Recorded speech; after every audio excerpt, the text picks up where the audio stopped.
The timely Fred Johnson is here.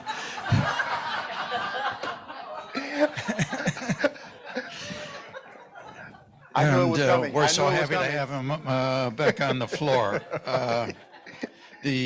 One of the things I left out, because we were running late, was that he ran for public office for the Democratic nominee for the Michigan's 2nd Congressional District for the U.S. House of Representatives.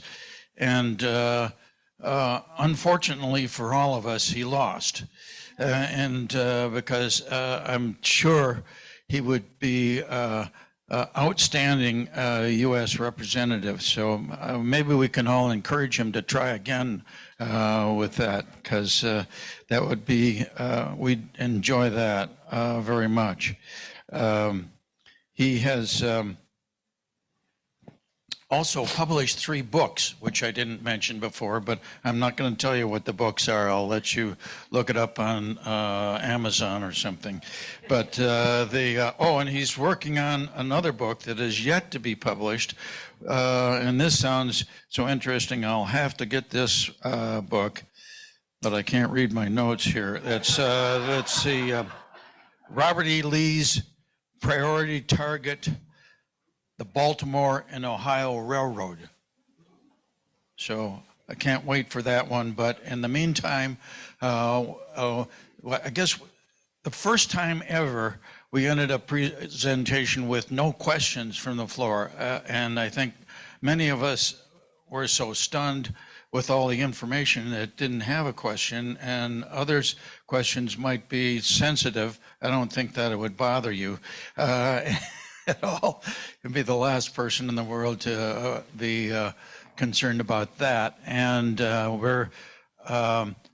others, like me, was kind of saving a question for the last chapter of Fred's talk, for which we will give him a big grand forum welcome.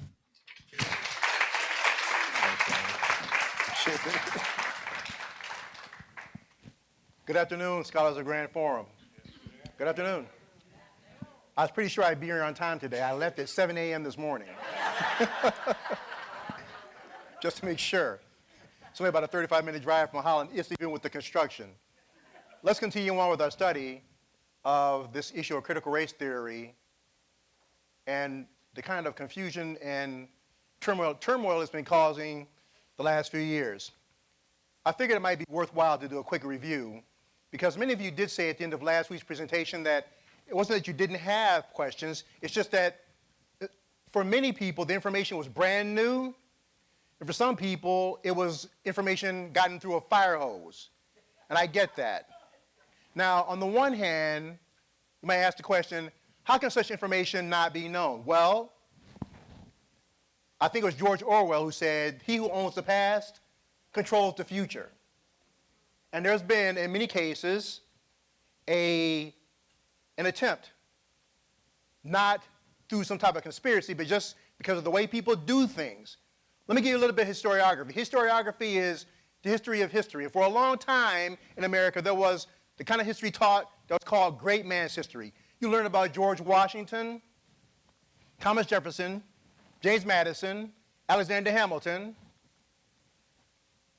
but you wouldn't hear about Elizabeth Cady Stanton, or Susan B. Anthony, or Harriet Stanton Blanche, or Dorothea Dix. Once you find out about what Susan B. Anthony and Elizabeth Cady Stanton did in fighting for the right to vote, the question that is not, how is it that we didn't know about it? How is it that somebody just left them out?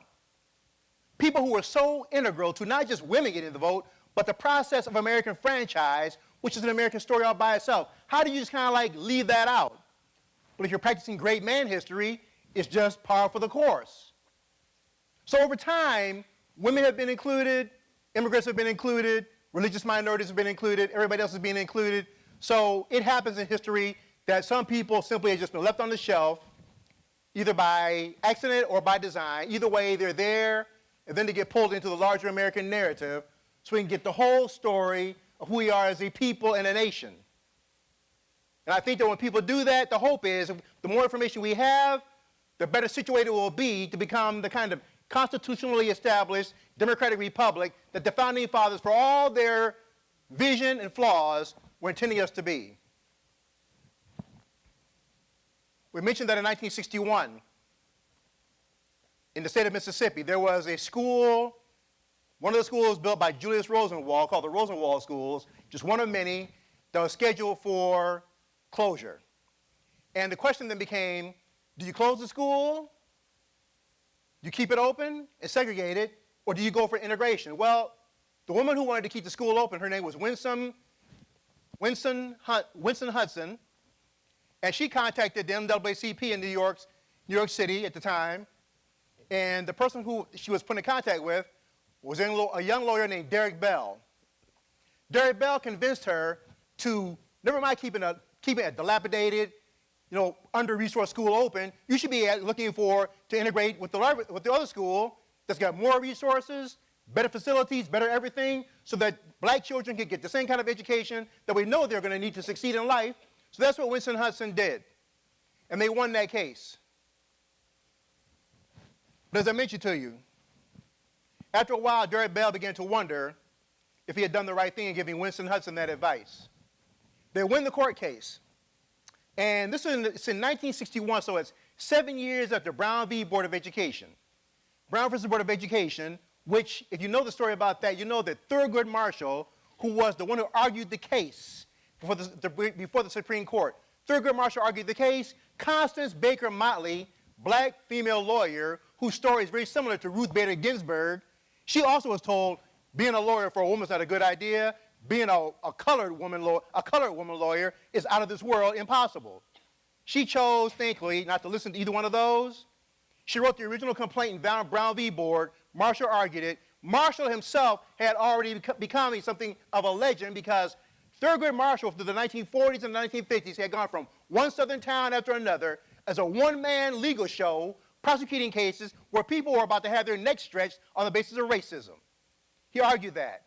And sometimes Thurgood Marshall, quite literally, was running out of town after he won a court case, grab his bag, grab his hat, and get on the next train to get away from the mob. Now, I'll leave it for you to figure out what kind of courage Thurgood Marshall must have had doing that. Not in Maryland and Virginia, the Upper South. I'm talking about down in Alabama, Florida, Louisiana, Georgia, the Deep South, where things like that happened all the time and people went. Derrick Bell began to wonder, had he given Winston Hudson some good advice? He was growing ever doubtful about the prospect of ever achieving racial equality in the United States. The Civil Rights Movement had been based on the idea that the American system could be made to live up to the democratic creed prescribed in its founding documents, that is, the Declaration of Independence and the Constitution. I've mentioned in some presentations that when we go back to the Constitution and you read the preamble, we the people of the United States, it is some of the best political philosophy you'll find of the late 18th century in North America or in the Western world. And I say that with deep sincerity. However, it must be interrogated. In 1787, when we say we the people, we have to ask the question, who was we in 1787? We did not include Native Americans. We did not include women. We did not include even poor white men. We absolutely did not include black people at all. So in 1787, we the people is a very narrow slice of the population. Even so, Derrick Bell begins to think that the system was working exactly as it was intended to. That was why progress was invariably met with reversal. It's 1961. A school is about to close. They argue for it to be integrated. They win the fight. It's 1961, 7 years after Brown v. Board, when the Supreme Court that does that thing called judicial review, goes back to the original document, looks at it and says, well, we think that it says this. The Founding Fathers would have meant this. Judicial review. And according to the 15th Amendment, an amendment added after the Civil War, passed in 1866 to do what? To establish dual citizenship, handle issues of equal protection under the law, and due process, or according to that constitutional amendment, 13, 14, 15, to undo the damage done by Article 1, Section 2, Paragraph 3, Article 1, Section 9, Paragraph 1, Article 4, Section 2, Paragraph 3, and the original 1787 Constitution that not only made room for, but enshrined and entrenched slavery in America. Those three constitutional provisions that made slavery an inevitability, three amendments that sought to finally right the ship of state, and did for a moment. But Derek Bell's wondering, we've used the 14th Amendment. We have gone through the system. We've used the tools of the law. I've gone to law school. I've gotten educated. So I'm educated. I went to law school. We've gone through the system. We went to court. We used the system that's available to us. We won the case. We appealed it, went to the highest court in the land, and we won. And yet, here we are. What have we done wrong? What did we miss? What still has to be done? So he begins to wonder, could it be that things were operating exactly as they were intended to, or as had, and that's why progress was invariably met with reversal. By the 1980s, it was increasingly clear that the momentum to desegregate schools had stalled. Folk, scholars of the Grand Forum, it's one thing to say slow down. Slow down means that you're still moving forward, just not fast. But stalled, that means nothing happening. So a 2006 study by the Civil Rights Project at UCLA found that many of the advances made in the first years of the civil rights movement had erased during the 90s, and that 73% of black students around that time attended schools in which most students were minorities. We fast forwarded to 2022. We looked at how the NAACP had come to define critical race theory. We mentioned that it was the systemic racism as part of American society. From education and housing to employment and healthcare, critical race theory recognizes, according to the NAACP, recognizes that racism is more than the result of individual bias and prejudice. In other words, it's not just one person doing something. That happens all the time. But you have enough people doing the same thing that begins to look like a pattern or something. If a pattern occurs again and again and again, it may be systemic. It is embedded in laws, policies, and institutions that uphold and reproduce racial inequalities. Well, people ask me, well, how can that possibly be? Well, maybe because institutions are filled with people. If people have attitudes that can be a certain kind of way, get enough of them together, the same type, it begins to feel like it's institutional. According to CRT, societal issues like black Americans' higher mortality rate, outsized exposure to police violence, the school-to-prison pipeline, denial of affordable housing, and the rates of death of black women in childbirth are not unrelated anomalies. In other words, like people that are blind, and trying to go through the fog, we don't know what's going on here, but we keep on bumping into the same walls. Is this an accident, or am I not just don't know where I'm going? The term critical race theory has been co-opted by opponents of CRT as a catch-all and rallying cry to silence any discussions about systemic racism, ban the truthful teaching of American history, and reverse progress toward racial justice. Let me say that again. To silence any discussions about systemic racism. If we don't talk about it, it'll go away. Or as I've been told on one occasion, you just keep bringing it up. If you just stop talking about it, we went to deal with it.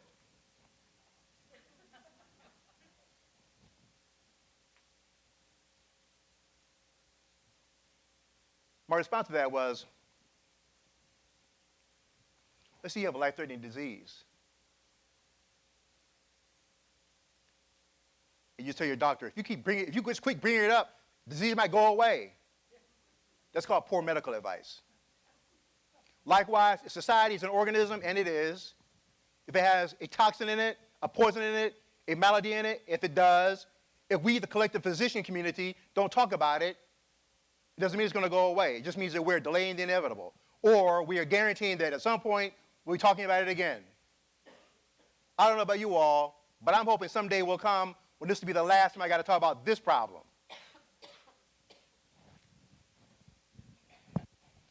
Ban the truthful teaching of American history. He who controls the past owns the future.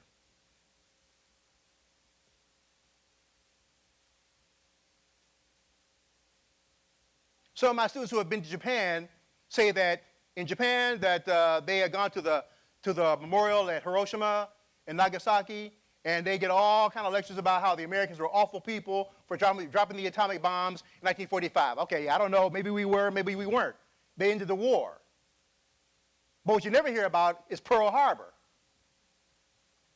or the Bataan Death March, or the International Military Tribunal of the Far East, the Pacific version of Nuremberg. You don't hear about that stuff. So selective exclusion in history can certainly bend the narrative in a certain kind of way. If you hear that version of history, of course you look like terrible people dropping atomic bombs on people who are already beaten. And reverse progress toward racial injustice. The term has been unjustifiably used to include all diversity and inclusion efforts, race-conscious policies, and education about racism, whether or not they draw from CRT. Attempts to ban CRT are really attacks on free speech, on discussions about the truthful history of race and racism in the U.S., and the lived experiences of black people and other people of color.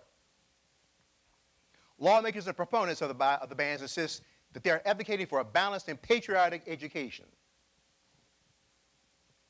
However, these bans do the exact opposite: deny the truth about our nation's history, silence dissent, and punish those who speak the truth to counter whitewashed falsehoods. Patriotic education. See, I operate on a different plane. I tend to think that my students are strong enough, patriotic enough to hear the truth about their country and then be motivated to do something about it to make it better. They don't need to have their minds shaped and tilted in a certain way, right, left, or center, so that we can all be safe. I think that they're courageous enough to want to hear the truth and be challenged by it, so I can hand off the generational handoff to them, to the baton to them, and then let them run forward and do the next bit of progress.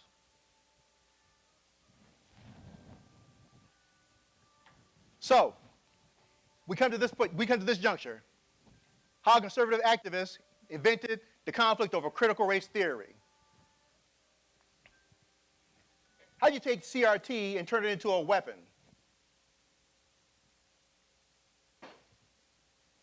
Context matters. So let us establish context, shall we?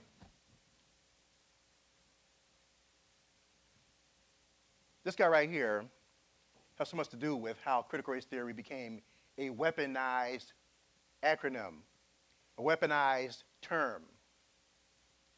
In 2015, Christopher Rufo had begun work on a film project for PBS chronicling the experience of poverty in 3 U.S. cities.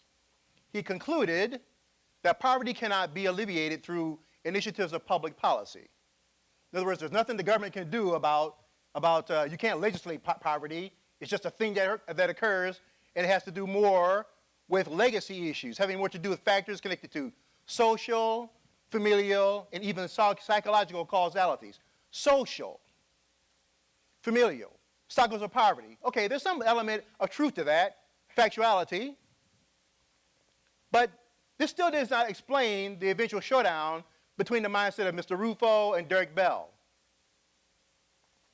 And then, well, you all were there, you lived through it, COVID-19. During that 3-year interregnum of the COVID crisis, I just got to tell you, in 2019, I went to a global health conference in Ecuador, spent time in the Amazonian rainforest, where we talked about just this kind of thing. In the event of a global pandemic, these are what Americans should do. Then part 2 of that conference later on that year was in Hong Kong before they shut Hong Kong down and all international travel. In both places, they said, here's all the things you should do in the event of a global pandemic. We did everything they said you shouldn't do.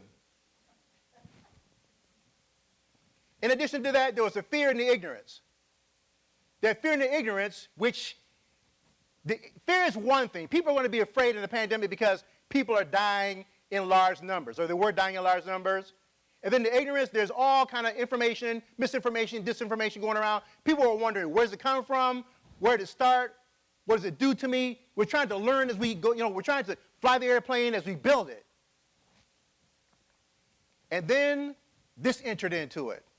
I'll be honest with you. I was wondering, as the crisis expanded, I wondered how long before this last part, the bigotry was going to rear its head. Didn't take long at all. before people started calling it what? The China virus.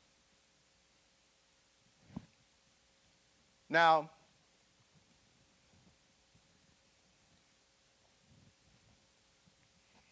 it was amazing to me how many people bought into not just that story, but all the other stories about where the virus originated. It reminded me of this Ghostbuster cartoon, Ghostbuster commercial.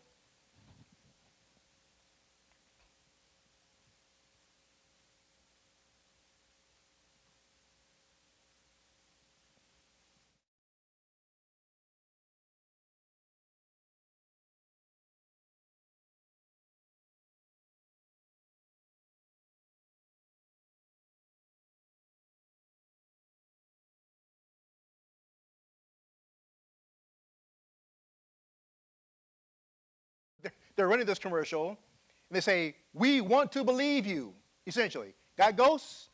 No one else believes you? We will. Don't worry, we'll believe you.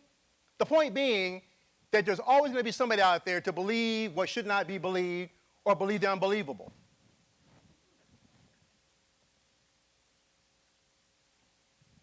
So like I said, I was waiting for how long before it would start. And the reason I was waiting, scholars, is because of this. I don't have this in here, but I remember at the start of the AIDS crisis, in the mid-'80s, I remember the story where, because at that time, I was working at the aircraft company in Akron, Ohio. My bosses came to me and said, "You must teach a class on how not to get AIDS." I said, "I don't know the first thing about this." So I started doing some research. Come to find out, at the time, before the government really found out that it wasn't just the gay disease, the heterosexuals could get it too, through sexual intercourse or using needles and whatnot, sharing needles, that it wasn't just a gay thing over there. When it started attacking heterosexuals, then people really got interested. One story that I heard was that the virus that produced HIV that eventually leads to acquired immunodeficiency syndrome, here's one story that I heard, that somehow Africans or an African had sex with a chimpanzee. And apparently, this clearly delusional African not being able to tell an ape from a human, which reinforces the notion of him being stupid several times. Because, you know, you lay down with a chimp, you're not going to notice that. And somehow, this African with the chimp girlfriend went home and slept with his wife, who then gave it to her, and then somehow, to some kind of contact with a flight attendant from some airline. Then it flew from there to Canada, and then crossed the border from Canada into America, and then it just spread like wildfire. And I said, well, whatever happened to the chimp?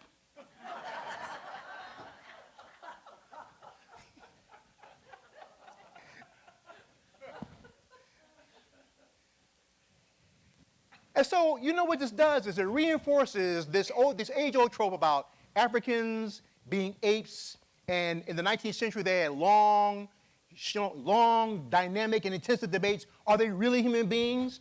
Are they really, part of the chain of humanity? Are they really aren't they part of the missing link? I mean, listen, there are people, so-called learned people, that had long, drawn-out, intensive discussions about, are they really part of the family of humanity? Black people, that is.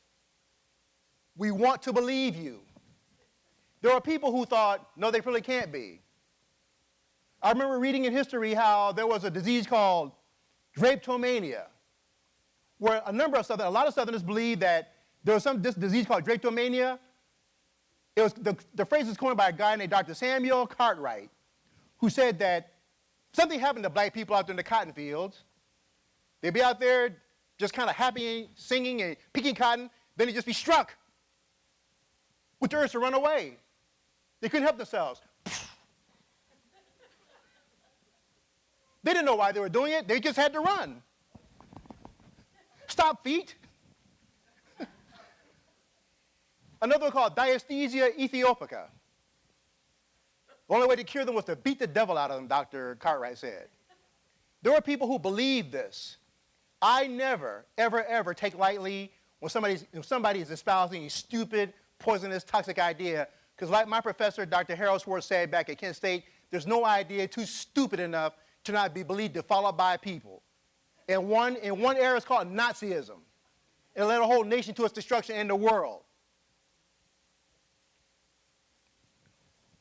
So when people are talking about the China virus, the Asia virus, I was listening very closely because I said, we can agree, right, that words have power. How long before the words take shape and become actions?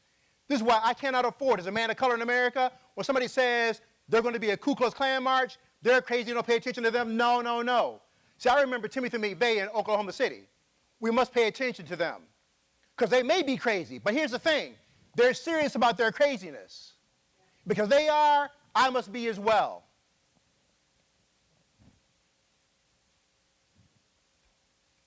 And there were people, you all heard the news reports, because you all are very well-read, well-plugged in, well-informed people. You heard about the people who were being attacked in New York City. People just for women standing at a bus stop, attacked just for being Asian. It didn't matter from what part of Asia. Asia's a big place. But you look like somebody who brought the disease. Really? Is that your justification? Yeah, that's my justification. So while those kind of theories are going around, and people were working from home, so this New York, I'll tell you, I got a lot of this from a New Yorker magazine article. It said that in that environment where people were working from home, they were also on these Zoom calls where they were doing diversity training. And in one area in Seattle, at a company in Seattle where people were going through diversity, equity, inclusion training, some of the things that they're being told now, okay, now, when you go through one person's, it was very easy for people sitting at their computer, working from home, to leak information about what their company was doing, and you could do it on your girlfriend's phone, your boyfriend's phone, your husband, your wife's, your spouse's, cell phone, and so it wouldn't go back to you. And so they began leaking information to newspapers and different agencies about how this kind of diversity or equity inclusion training is being done. Things like, well, we're going to talk about your white privilege and how guilty you should feel about that. Okay, well, there's a word for that kind of methodology. It's called stupid. I told you all last week, I have no interest in guilt, shame, or frustration, or anger because it gets in the way of me doing my job as a historian, which is to rely upon facts. I urge my students all the time, please do not feel guilty, angry, or frustrated because if you do, it makes my job that much tougher. If you want to feel guilty, I can't stop that. But understand it's going to be a heavy lifter for you and me. So word got out about what some of the shady kind of instruction that these companies were using to train their employees in what they call anti-bias training, implicit bias, anti-bias. You can't help it. Because you were born white, you automatically must feel this way. You automatically must do this kind of thing. Well, I don't know. Is that correct? Probably not. I mentioned to my colleagues at lunchtime, that in my own lifetime, I've had to work on addressing some of my own blind spots. We all have them. If you're a human being, you have them. So the anti-bias training provided this documentarian with an opportunity. He did some research into the anti-bias training because he kept getting more and more emails about this. And he found out that there were two people, Kimberly Crenshaw and Derek Bell with minus afro, a little older now, who during the 1990s had taken this. Now, these are both law professors, and where they were teaching laws, they had started teaching a thing called critical race theory in law schools. Let me emphasize this. Not K through 12, not in kindergarten, not in preschool, in law school. Because, as far as Derek Bell is concerned, the same Derek Bell who spearheaded that case to integrate the school in Mississippi, and then years later wondered if he had done the wrong thing and had seen that, even though they had won using the law, had won the legal case, it looked like another same day, same thing, different day. But now I have Kimberly Crenshaw, and she says that the problem of race and racial disparities was not simply a matter of prejudice, but a matter of disadvantages that stretched across American society. Structured. That sounds like it's intentional. That sounds like somebody did something with forethought, built it into it, and intentionally left it there.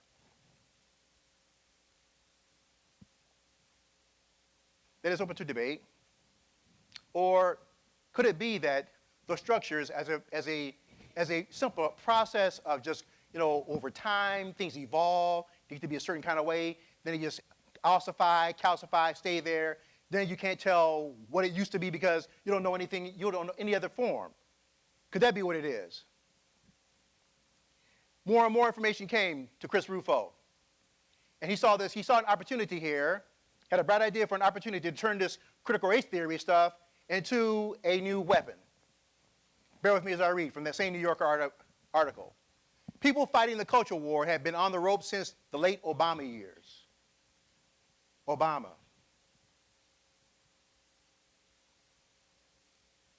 Consider this. In 2008, can you believe 2008? 2008, when Barack Obama won the election in November 2008, in that year, in that month, when he won the election, since the early 2000s have been saying that an effect called the browning of America will be taking place by the year 2050. That is, America across the nation will end up looking more and more like New Mexico is today, parts of Texas, Arizona, Southern California. In other words, America will begin to look more and more like a biracial nation. It looks like either a black nation or a white nation. There wouldn't be such bifurcation. It will look more like a blended racial society. And then along comes Barack Obama, a biracial man who wins the presidency in 2008. For many people, that was 42 years ahead of schedule. Because if a black man, and now Obama is black according to the rules of American history, that is one drop rule. He had many more drops than one in him.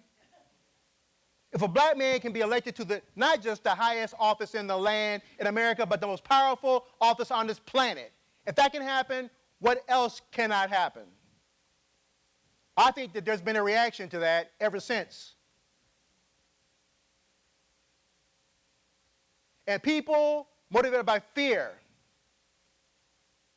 if they can do that, what else is about to be taken from us?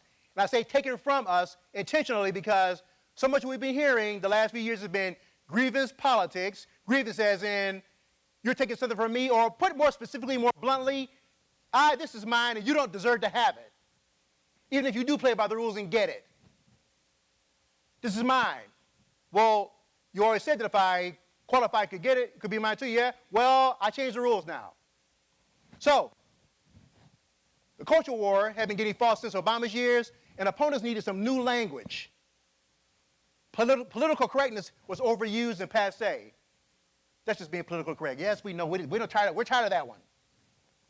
A new politics or race had become transcendent. Cancel culture meant nothing anymore and couldn't be re-engineered into a political program. So being woke was useful, but limited. Frankly, I had to find out what woke meant. About a couple of years ago, I did a presentation on campus, and all my students doing like this. I said, is that the new form of clapping? They said, no, Professor Johnson, that means you're woke. I said, of course I'm woke. I'm talking to you. They went, no, we don't mean that kind of woke. I said, what other kind of woke is there? Well, you're with it. When college students tell you that you're cool, that's not a bad thing. But it meant something, woke culture meant something different, that it came to be conflated with progressive and wanting to live together, or, you just I don't know. I'm still trying to wrap my mind about, well, whatever it is, they were against it. And critical race theory became the opponent of woke culture and became the perfect villain to use. And this eventually happened. Now, if you want to see America's hair burst into flame, those of us who have hair, if you want that to happen, if you want to see Americans spontaneously combust, mention communism. Mention that something's communist. Because it wasn't bad enough that dealing with people of color, folk maybe getting stuff they don't deserve. They're communists too. That's Karl Marx, they're on the left. So a communist plot that had part of an overall movement from the 1960s.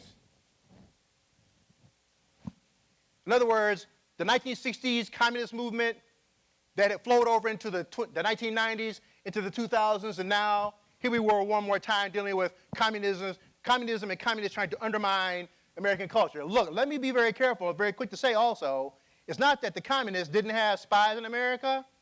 They were there during the 1940s, during the 1950s, the 1960s. The Cold War was a real thing. Joseph Stalin, Nikita Khrushchev, Leonid Brezhnev, these were not funny, fuzzy, soft, fluffy guys. They were fighting a global contest, and they were in it to win. But just as we found out with the McCarthy years, do you remember McCarthy hearings? There were communists on the move around the world, but they may not have been hiding up under every rock in America. Remember? Some of us can remember the stories about Martin Luther King Jr. being accused of being a communist. He was surveilled by the FBI and the CIA.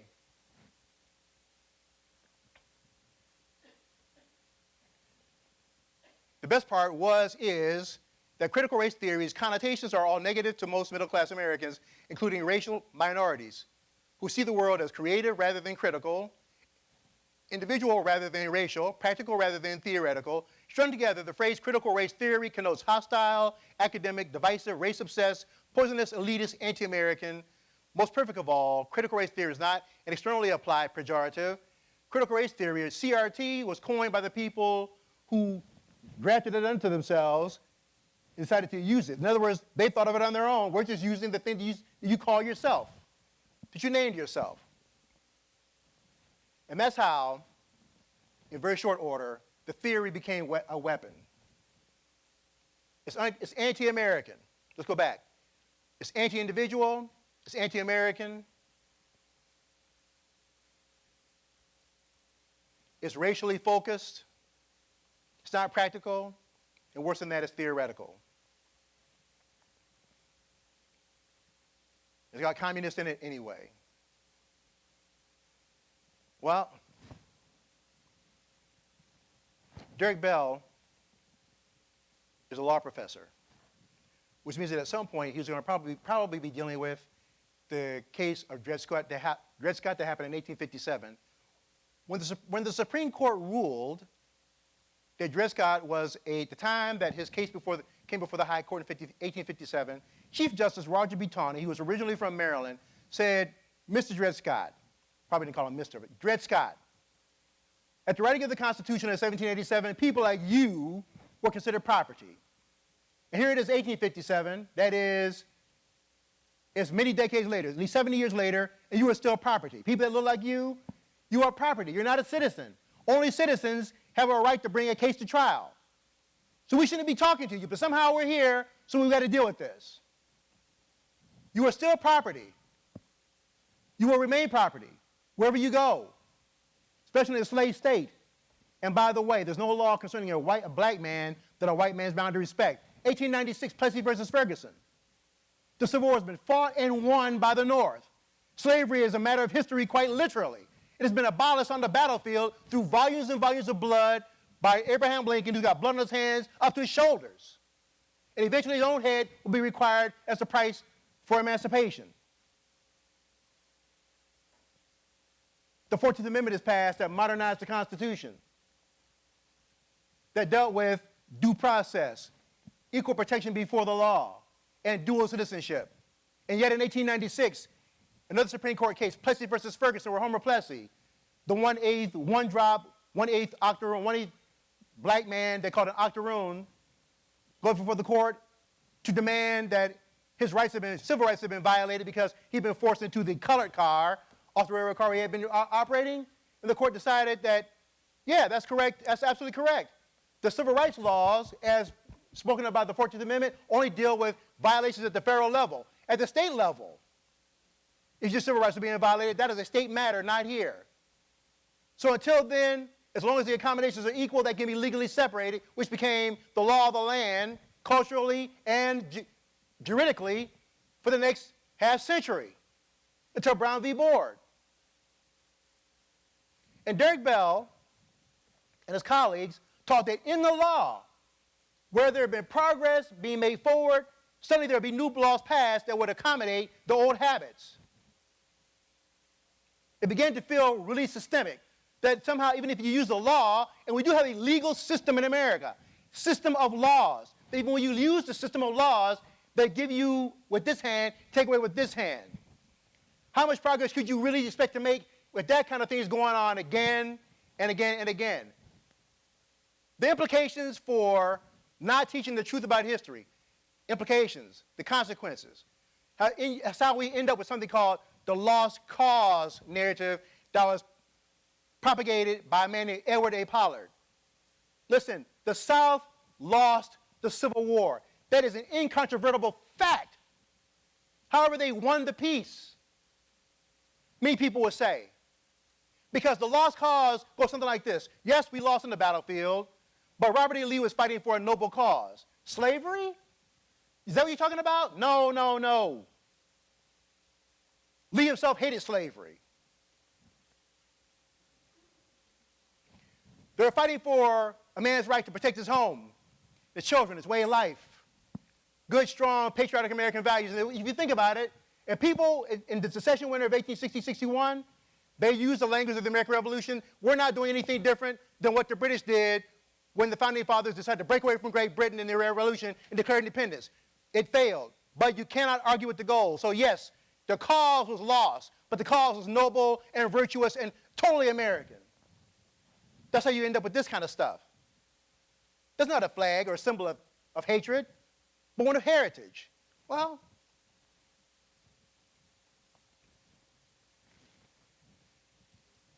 I walked into my history class on the very first day of class one day with a Confederate flag draped around my shoulders. My students had a biological moment.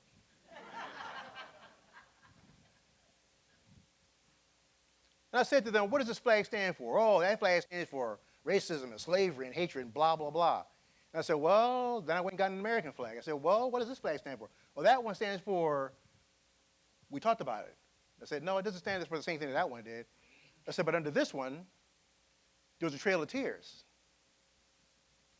Under this one, there was a little bighorn. Under this one, there was Irish Catholic resentment and hostility and harassment.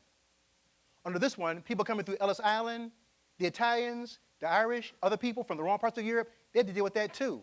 You understand? Be very careful. Yeah, I think it stands for all the great stuff, but if we're going to get the full scope of, look, if you're going to get, this is just me speaking, all right? If we're going to get the full scope of American greatness, we must get the full scope of America. I have a relationship with this country. I have a relationship with this country. And I want that relationship to be one of quality. So therefore, like any relationship, I have to accept the good and the bad. And the bad part, I deal with it so we can reinterrogate that, rearrange it, and make it better, and then have that relationship get healthier. But I can't do that if I don't know about the other part. Sure, the good part is great. I celebrate that. But the bad part, I work on that, massage it, because I want it to be completely healthy and strong. That's how you make America great.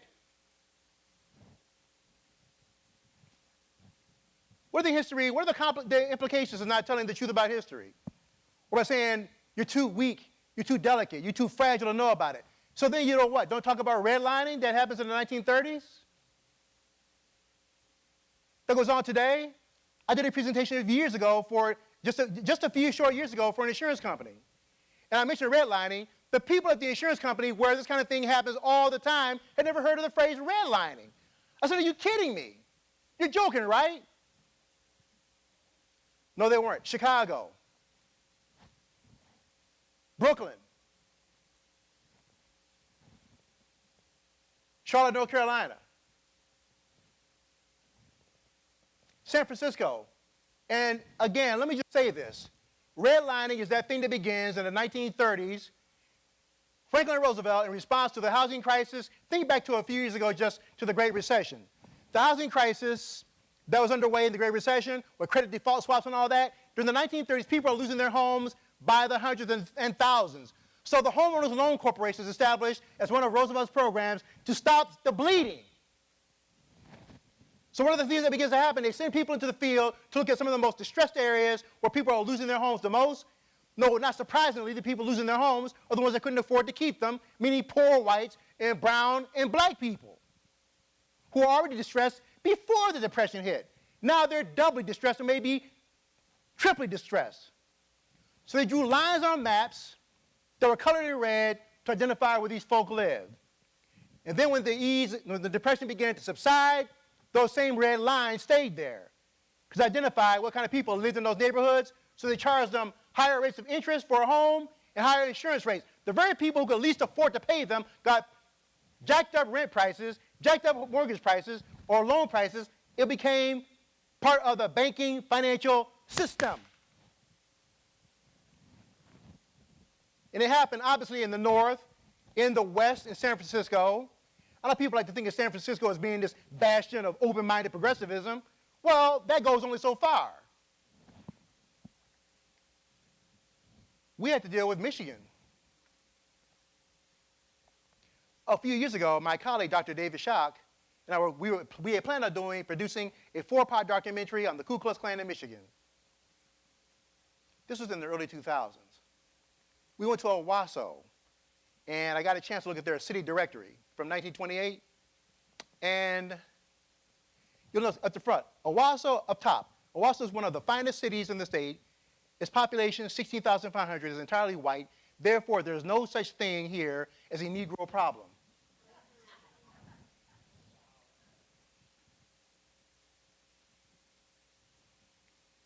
Scholars of the Grand Forum, you have to ask yourself, what does it mean? What is your life going to be like if from the moment you're born as a little black child, the society is looking at you as being a problem? You haven't had a chance to soil your diaper yet, and already you're a problem. That's in 1928.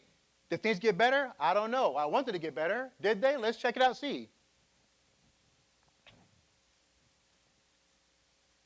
Owasso was settled in 1833 and has the distinction of never having been organized as a village, passing from a settlement to an incorporated city on February 15, 1859. The name Owasso is an adaptation of the name Wasso, the latter being an old Indian chief Wasso, who had a band of Indians on the spot where Owasso now stands. This was prior to 1837 when the white man drove the Indians into submission. People who they were in 1928, okay? This is the year before the stock market crashed, and then the city directory in 1930, okay? 8 years have gone by. Now it's the middle of the Great Depression. Did things get better? Let's see. Just come down here. This line right above the picture. There's not a Negro living in the limits of Owasso's incorporated territory. We need to remember, this is a city directory. This is what people, if somebody's moving to Owasso, and I live in Owasso, and I want to sell my town, this is a selling point. There's not a Negro living in the limits of Owasso's incorporated territory. Or in 1928, I sell my town by saying, there's no such thing as a Negro problem here. That's how, if I'm selling real estate in Owasso, that's what I say. That's a checkpoint, a good thing. In 1928, 1936, and I get to this 1928 and 1936, and that's not today, but we cannot be informed about today if we don't understand what's going on back then. Last week, I was out in West Farmington Hills doing a presentation on an issue similar to this. A lady came up to me after the break. She had gone home to get something that her mother used to own. Her mother was a real estate broker, and she said, "You need this for what you're doing." I said, "What is it?" It was a covenant, a neighborhood covenant, that said white homeowners were only allowed to sell to other white homeowners, and this was in the 1960s. You follow me? I don't know about you all. All those sound like individual acts, but each individual act, this plus 1928 plus that covenant, 3 different things, that begins to strike me as a pattern, which could be, I don't know, a system. That's operating in banks and insurance companies, and then when it comes to getting a car loan and other parts, and you know what, I wouldn't care if it was just over there, but this is anywhere people are literally trying to live and work and eat and live life.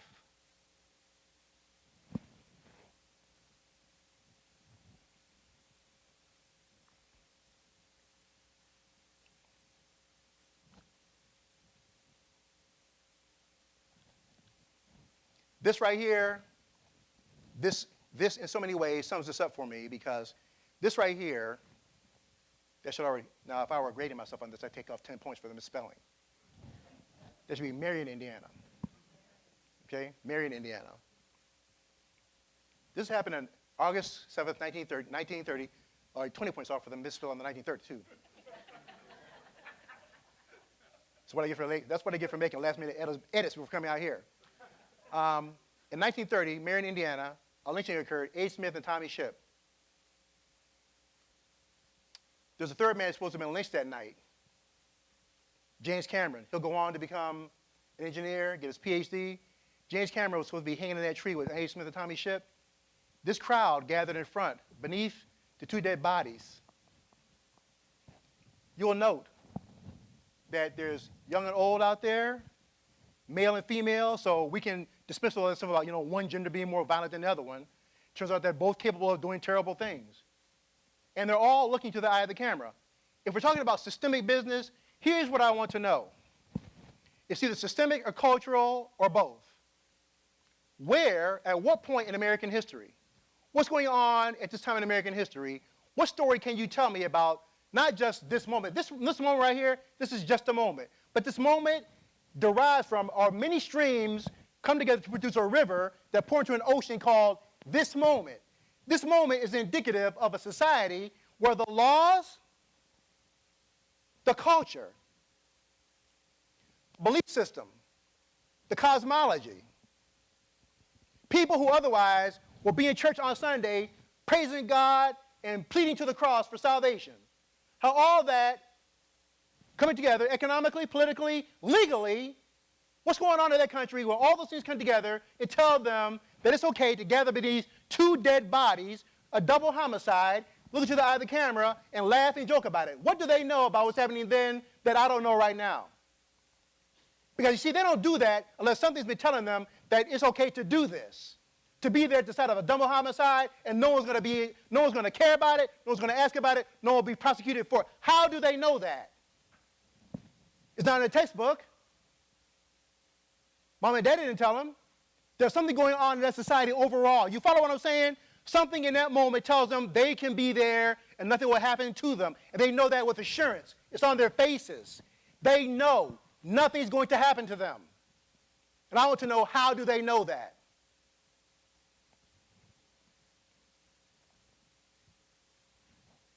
John Adams said, facts are stubborn things. And whatever may be our wishes, our inclinations, or the dictates of our passion, they cannot alter the state of facts and evidence. James Madison said, if men were angels, there would be no need for government. Well, men are clearly not angels. So therefore, there's a crying need for government. The power to deny facts means that we can even be on the verge of our country being polarized more and more and more. The power to deny facts, that is, when people take the stance of the Ghostbusters and say, I'm prepared to believe you, whatever you tell me, I'm willing to believe it, without evidence, without the facts, it can literally lead toward events happening that people will explain away as just, you didn't really see that. What you thought you saw wasn't what you saw. It wasn't really all that bad, was it? I don't know. People running through the Congress. Or should it be just a regular order of event? Seems pretty bad to me.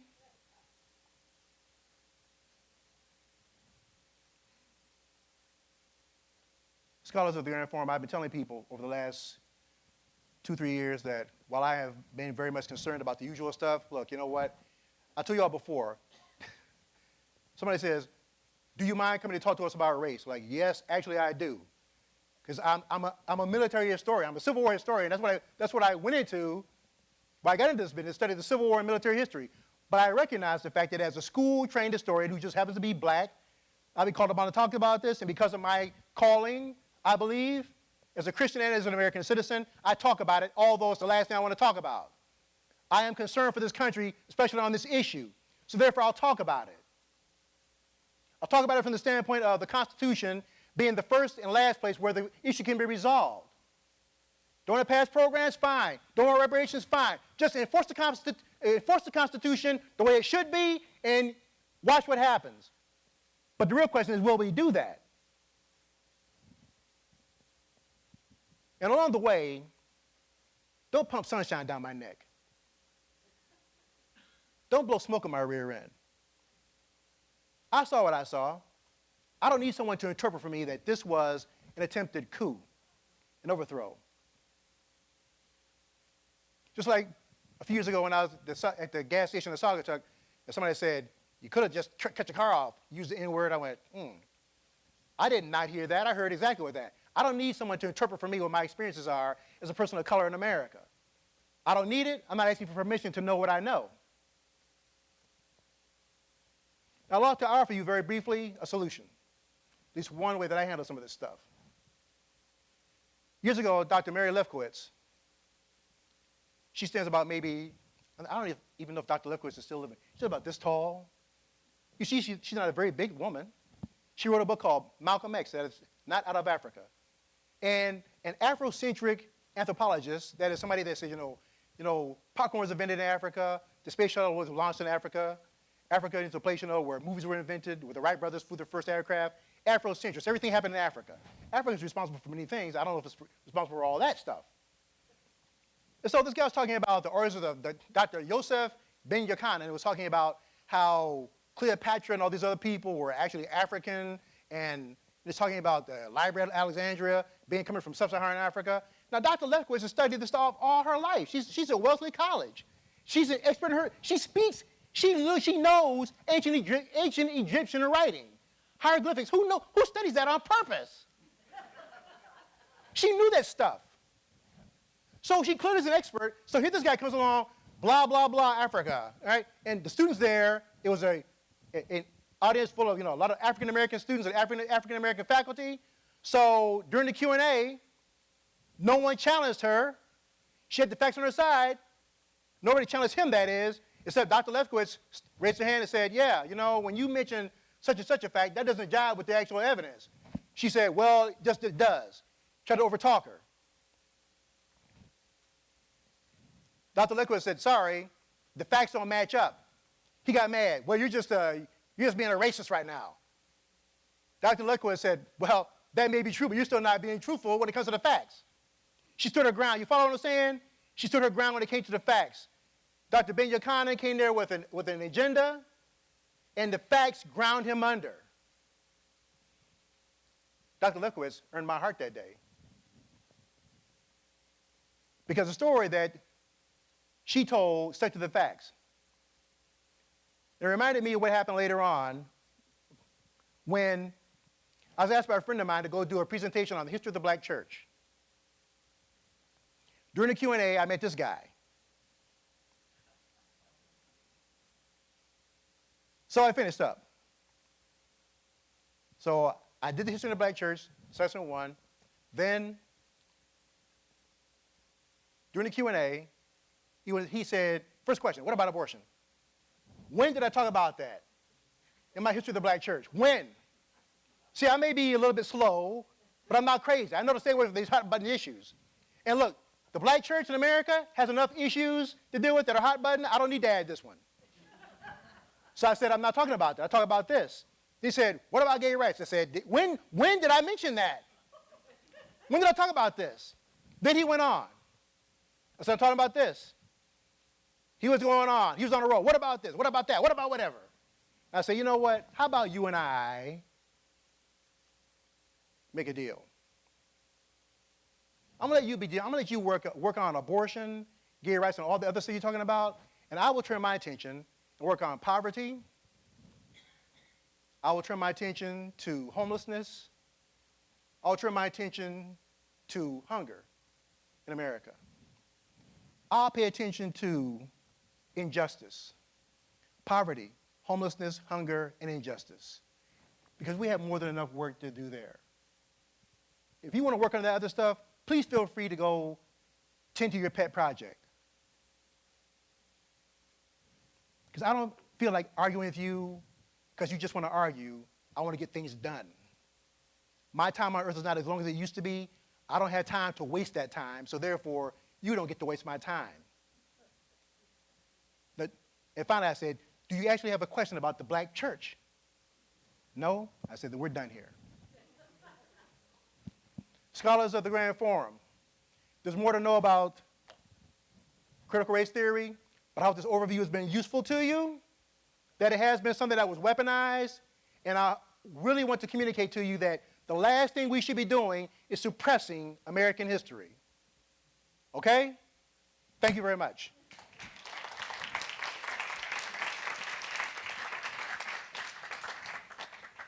I will now take questions, please.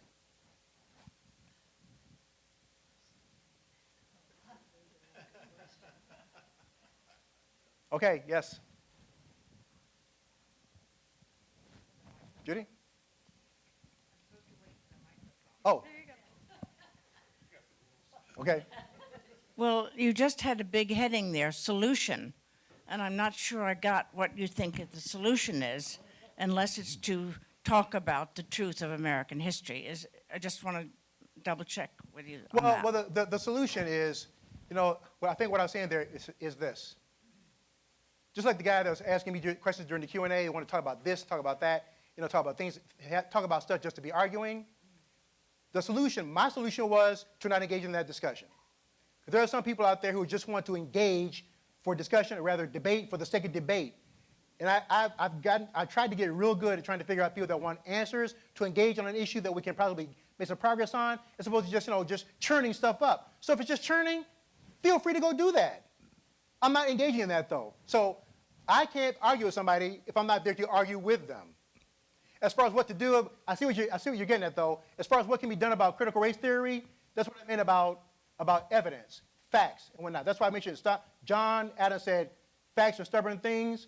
The people that are taught about this kind of stuff, where people are going through this anti-bias training, they're being told you must feel bad for being white, we come down on that, factually. Right? That's not right, that's not good, that's stupid, and it's not even factual. And you're responsible for slavery, that's not factual either. You're responsible for a redlining, that's not factual either. Where it's being done, you call it out, you deal with it, you stick to the facts, because the facts are stubborn, they're immovable. Now there may be another solution to that, but right now I can't think of anyone that's more accessible than simply sticking to the facts of the matter. That's my way of fighting it. And this other thing too about critical race theory being taught to 2-year-olds and 1-year-olds or people in preschool and at Head Start, that is simply, to my knowledge, that is not happening. It has not been happening. It has been taught in college classrooms at a minimum, in college classrooms and specifically in law school classrooms, and not all law schools. Yes. So it's my understanding that this morning DeSantis signed the bill into law in Florida that not only took away all funding for diversity, equity, and inclusion training in public universities, but is attacking actually any type of teaching about oppression. So it's not just racism that he's attacking, but of course any area that of people who are being oppressed. So I have one question about that in terms of, it's kind of inconceivable that this country agrees to that, at least a portion of the country. And how does one respond to that in discussion with others? Okay. One, it's inconceivable that the country would agree to that. All right, this is where the facts can serve us. If you look at American history as being a long, continuous, evolving story,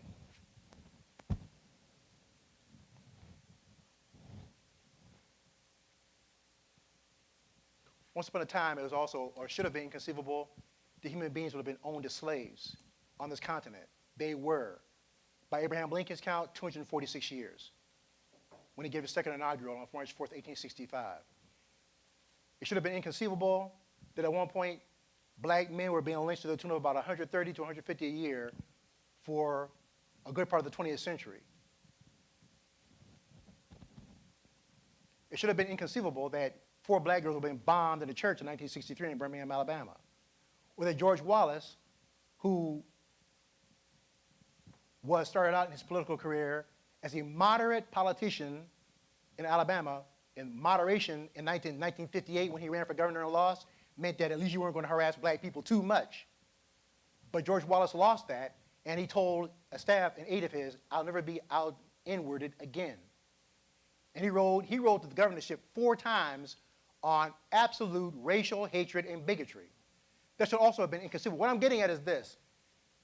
It is not inconceivable because the neighborhood covenants, the redlining, people have gone along with that stuff.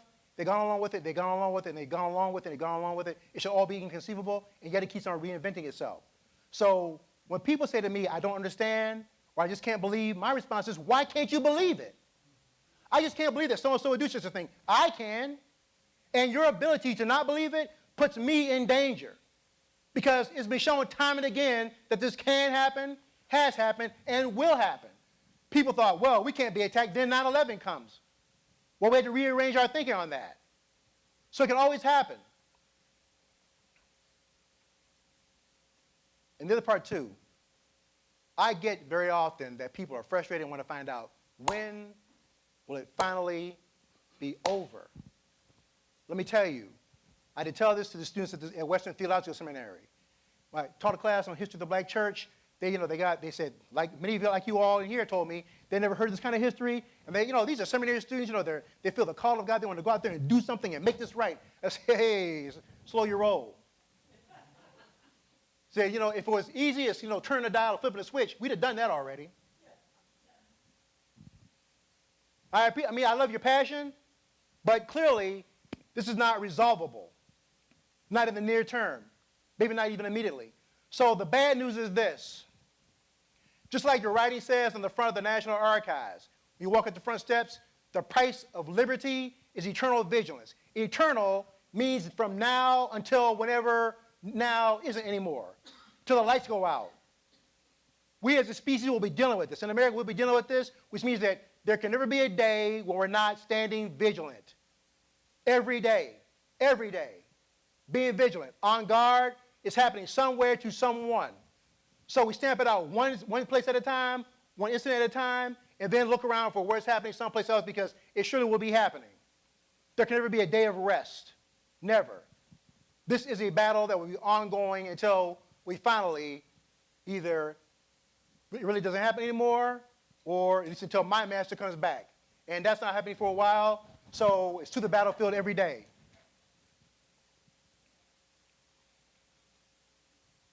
Next. Yes. I think you've already answered the question, but I want to push you a little bit into the future. Okay. And where do you see the hope for standing vigilant when the context increasingly of even trying to have a conversation, the opponent, if you will, basically shuts down the conversation? Mm-hmm.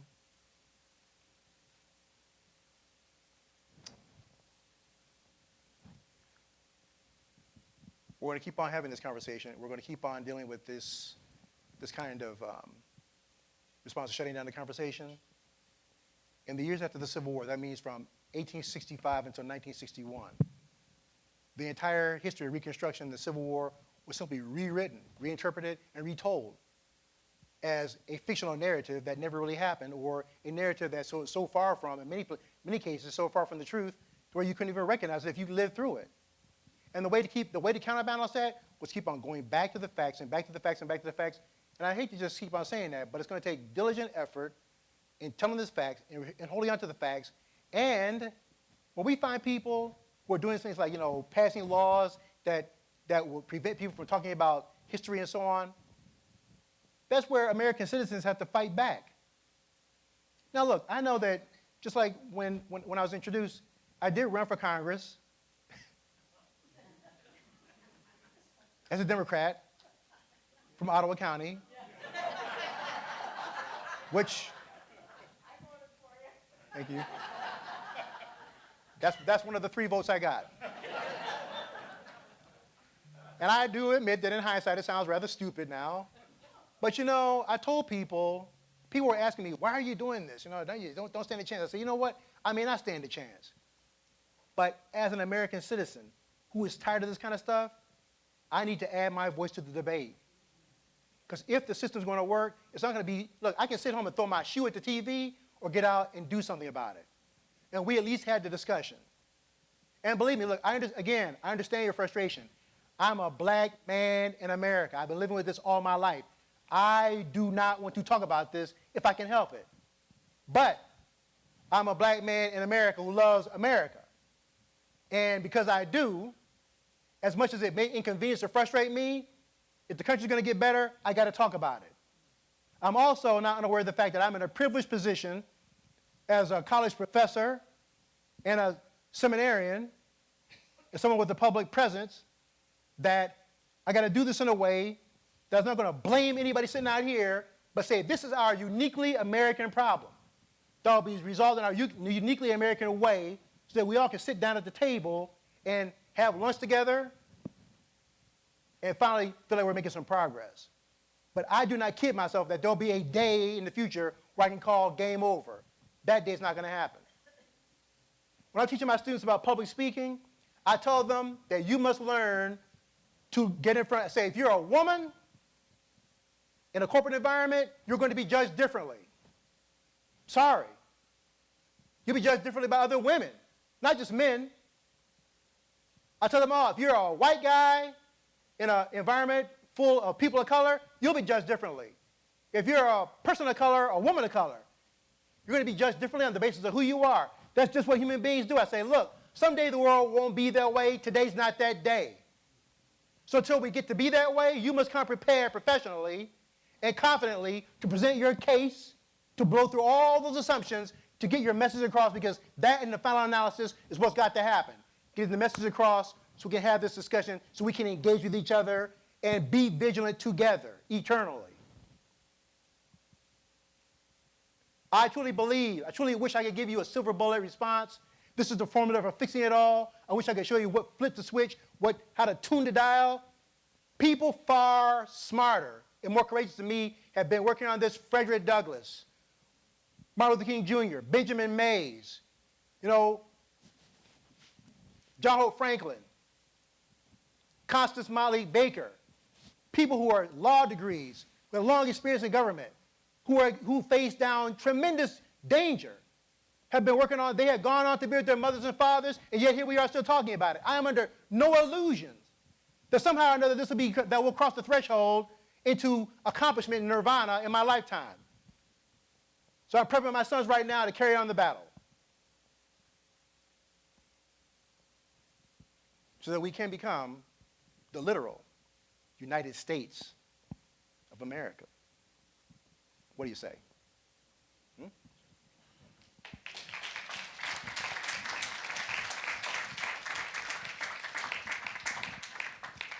If there are more, I'll take them. Yes? Go ahead. Go ahead.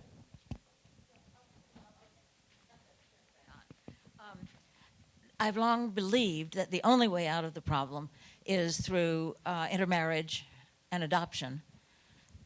I'm afraid that's too fatalistic, but and maybe your discussion, being able to discuss, being able to talk about it will help move things forward faster, but I honestly do believe that's it. And I am a bit hopeful because walking around downtown, I see a lot of mixed race couples. Mm-hmm. And that was not true not too long ago. So, I don't know, how do you feel? What do you think? Well, as a guy that lives with a French bulldog, I'm in favor of marriage. Because he's terrible company. And if you look at TV commercials, you'll notice that there's a lot more. The people on Wall Street, Madison Avenue, there's something pure about their advertising. They're going to do what works for the dollar. So you're seeing more multiracial couples, more biracial families on TV.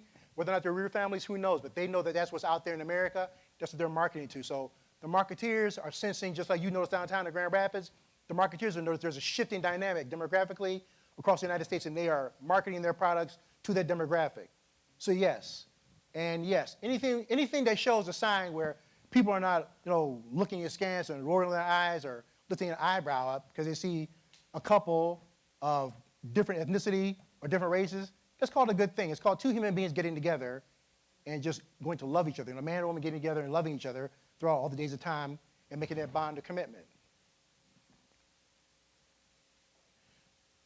Anything that takes a step in the way of us treating each other as human beings with dignity and respect and I go back to that one phrase where the master was asked, what's the greatest commandment? Well, the greatest commandment, the second greatest commandment is to love your neighbor as yourself, which is different, which is not to say I need to do for my neighbor something they won't do for themselves. That is this. If I want good housing, good job, good employment, safe streets, good fire, police protection, good recreation, all that kind of stuff, I should want the same thing for my neighbor that I want for myself, which is not to say I should get it for them, but to make sure that there's nothing standing in their way from getting it and having all that if they want to get it. Now, if they don't want to have it, fine. But there should be nothing structurally, institutionally, standing in their way from having it. That's how I love my neighbor as myself. That's my commitment to that part of my belief system, and also as a member of a democratic, constitutionally established republic. So we're on board there. We're on board. Yes, ma'am. Don't you see hope in the younger generation? I think they're more accepting and hopefully more knowledgeable. Yes, well, I know it's generally believed that, that the young people are the next wave of hope and progress and so forth. But I've seen evidence that shows that young people are just as susceptible to being racist and being led by bad ideas as those who have been living their lives like that. So yeah, generally speaking, young people are considered to be the next wave where a great change will occur. And then you hear about things like Parkland and Columbine and the school shooting that happened down in Tennessee recently, where people, as they're shooting people up, they're hollering racist epithets and so on.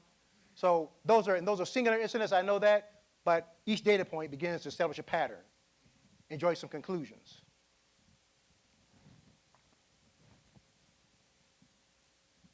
Scholars of the Grand Forum, there's no easy fix.